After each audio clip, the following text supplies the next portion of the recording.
All right, let's finish this up and kind of show exactly how this could look if you took it all the way to the finish. One thing you'll notice is that between my last video and this one, I've removed all of the lines around my my scene. This is a little hard to look at, so one thing I'm going to do, I'm going to add sort of like a dark backing to this. I'm going to also add a little bit of a backlight to sort of imply some light around the windows here and some shadow behind my room. Okay, so what we're going to do first here is we're going to look at lighting. Now the lighting in this room could be very complicated depending on what it is that we want to do. So I want to do the lighting right. So one thing that I'd recommend doing is if you're having real difficulty visualizing your lighting, one thing that would be good to do would be to go through each lighting source and really think through what it is that you're seeing. So for example, I might make a little box around a window. Again, just using a polygonal lasso tool, right, and a fill, just to give a sense of where is the light going, right? What is the light hitting as it goes toward the ceiling? Nothing. What about toward the side? Nothing. What about toward this side? Not a lot. How about down here at the bottom? Okay, lots of things, right? So very simply, you could simplify this with a polygonal lasso tool and get a sense of where your shadows are going to be. Okay, that's one window. How about this window? What is that going to look like? Well, that's going to be a little bit more narrow, right? We've still got this piece in the middle that we're not going to need to worry about too much, and the light might do something like this. What about these blinds? Again, using a polygonal lasso tool, you could make one of these little hockey sticks, right, and make all of these other blinds come through. So you get a sense of how everything is going to be coming through these windows. Now, where are the shadows going to hit? I've created a shadow tool as well. Each of the window sections here is going to have a shadow associated with it. And the shadow is going to be projected. Okay, so let's see what we can do with this. We'll get to that in a minute, the spatial shadow. Okay, first we have a shelves shadow. Let's take a look at this. I'm going to color this purple.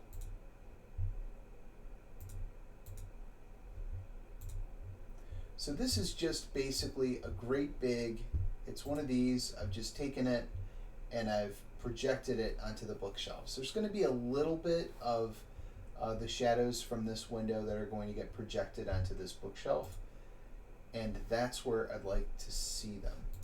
There's also going to be shadows that are projected onto this floor, right? So if I go in here and I do color overlay, you can see just generally where they're going to be on the floor. And then that's on one surface. On another surface, we're going to have some of the furniture is going to have a shadow on it. Where are these shadows going to hit the side of the chair, right? We know where they're going to be on the floor. How is this going to wrap around the chair? You can sort of envision it when you see them, when you see both of these shadow tools right next to one another. And then I also have a room space shadow tool that I've created. The reason that I've created this room space shadow tool, you can see this is where the shadows are going to be the darkest, is closest to the window. They're going to be less dark as they extend in their projection out. And as they get to this point in the room, they're really going to be quite light, but they're still going to be there. So all of these shadows are just a way to help me understand what the lighting in this room is going to look like. right? And then I do also have these spatial shadows for the plants, right? As the light hits these plants, right? It's like water hitting them, right? There's going to be hollow spaces where that water does not touch behind these plants. So I might see those shadows projected onto the floor. Okay, so these are just a bunch of little different tools. You can use something like this maybe in your room that you're creating. You don't have to use them at all, but it just depends on how specific you want to get if you're just sort of manually doing your lighting. It can be really helpful to help you visualize until you really kind of get the hang of things. So let's go through our lighting and just kind of turn the lights on to see how they look.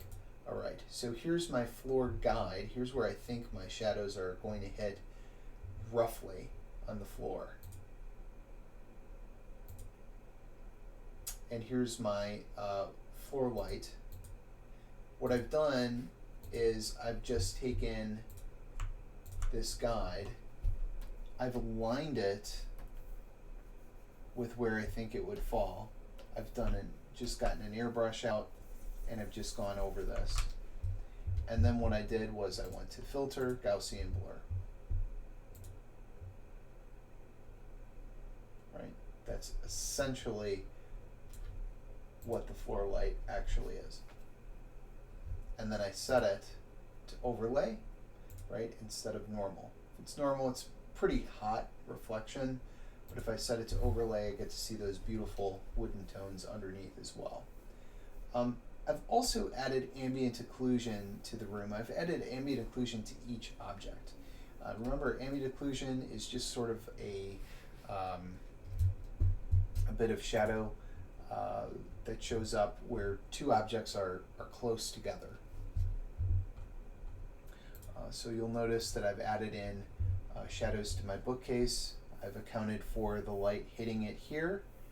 And so I've done a little bit of a shadow projection over here. I've also added in a little bit of lighting. Don't forget, I've used that tool to sort of decide where shadows are going to hit on the shelf. And so I've actually added in the lighting, and I haven't adjusted for shadows at all. As long as that's implied, that's fine. In our chair, ambient occlusion. I've added some lighting to our chair. Again, I've used our tools to figure out where that lighting goes. And I blurred it out a little bit so that it looks a little bit more natural. There's just a shadow layer for the chair to give it a little bit more pop, and some ambient occlusion behind those pillows. The pillows also have a little bit of lighting to them, so I've made sure to extend the projection of that lighting up onto the pillows here. Now onto the table. Ambient occlusion underneath the table. General lighting over, just a little bit of a hint of that window being projected. Ambient occlusion under all the garbage. Ambient occlusion under the mug to lift it up off the table. All of our frame here is going to get a little bit of lighting. Over on the side table, we've got ambient occlusion under the lamp, and then the lamp is also going to receive a little bit of lighting and shadow, right? If the light's hitting the frame, the shadow is projected. And then this is going to be picking up from this shadow here. All right. So you get a sense maybe of how all of this is going to come together. And this would be fine. But for our final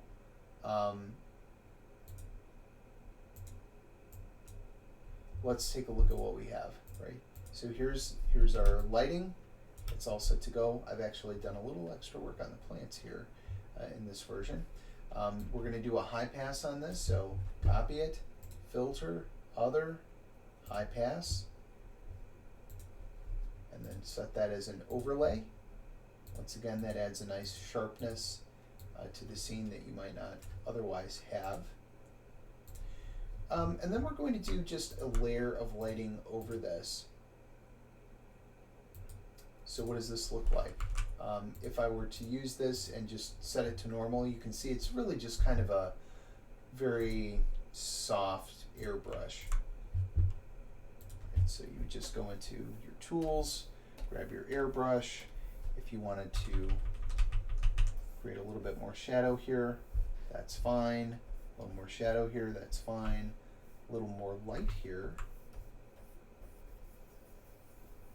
And sort of add that haze in. And that's all I've done here. And I've just set it to overlay. And then lastly, we just want to kind of keep our colors nice and unified. Just like our last project, we want to go over everything one more time with just a nice little burst of color. We'll set this to overlay, and we'll unify these colors with sort of just a nice warm yellow coming through the window here. Right? And so that's what I've got here. Cooler on the top, warmer on the bottom. So just a nice warm library scene. And definitely you've come a long way from where we were originally with that very simple sketch of a library. Let's move that off to the side and compare. Yeah, that looks good. So again, your piece does not necessarily need to be quite so in depth, but you can sort of see how all of this stuff would come together if you're going to take it all the way to the end, do nice lighting on things, get everything nice and clean and polished. Yeah, that would be roughly what you would do. Anyway, I hope you've enjoyed this project, and I hope that you've enjoyed all the projects we've done together, and hope you've learned a little something. It's just as a final note to all of you. The reality is that studio art can be a lot of fun. There's a lot of requirement in studio art to sometimes do things that you don't necessarily want to do, draw things that you're not familiar with, use color schemes that you're not familiar with. There's a lot of complications that are often added when you're in the middle of doing something. It can be frustrating, but in the end, it's a really, really great job if you like to explore the world, if you like to gather ideas and then use them. So no matter what it is that you happen to be making, whether it's a character, whether it's an environment, an interior, an exterior, whether it's a vehicle, take the opportunity whenever you can to learn more about your world, whether you're at work, whether you're away from work, because no matter what, artists have to know about the world that they live in to represent it however they happen to need to represent it for whatever project they need to represent it for. So explore your world, find out as much as you can about it, take as many notes as you can, never stop learning, teach as many people as you possibly can about the things that you learn and the things that you find interesting. And you'll always have work to do that you'll enjoy, regardless of whether you get tired of drawing at some point or not.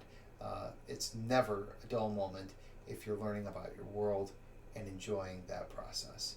So good luck to you. I hope that you've enjoyed this course, and I hope that you keep learning and keep drawing.